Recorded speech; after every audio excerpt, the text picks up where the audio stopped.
नमस्कार मंडळी. मराठीच नाही तर बॉलिवूडमध्येही आपल्या अभिनयानं प्रेक्षकांच्या मनावर छाप पाडणारे ज्येष्ठ अभिनेते नाना पाटेकर.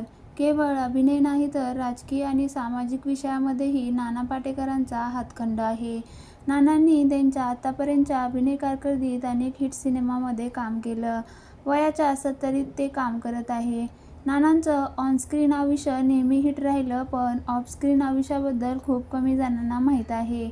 आज लाखो रुपये खर्च करून लोक लग्न करतात, पण नानांनी मात्र केवळ 750 रुपये खर्च करून लग्न केलं होतं. कोण आहे नाना पाटेकरांची बायको, काय करते? चला तर मग पाहूया. अभिनेते नाना पाटेकर आज त्यांचा 75वा वाढदिवस साजरा करत आहे. त्यांचा जन्म 1 जानेवारी 1951 साली रायगड जिल्ह्यातील मुरुड-जंजिरा येथे झाला. नानांच्या बायकोचं नाव नीलकांती पाटेकर आहे. त्या देखील मराठीतील दिग्गज अभिनेत्री.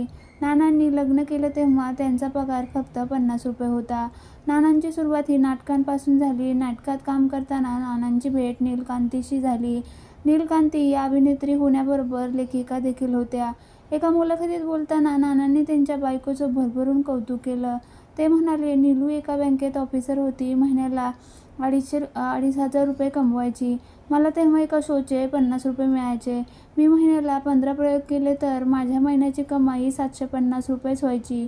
माझी आणि नीलूची कमाई मिळून 3,250 रुपये व्हायची, जी गरजेपेक्षा जास्त होती. नाना आणि नीलकांती यांनी 1978 साली लग्न केलं.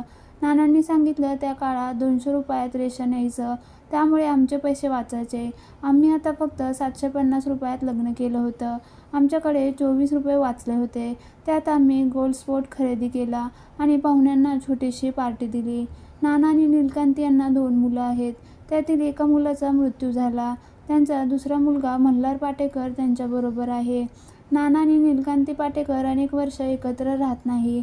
त्यांचा डिवोर्स झालेला नाही, पण अनेक वर्ष ते एकमेकांपासून दूरच राहतात.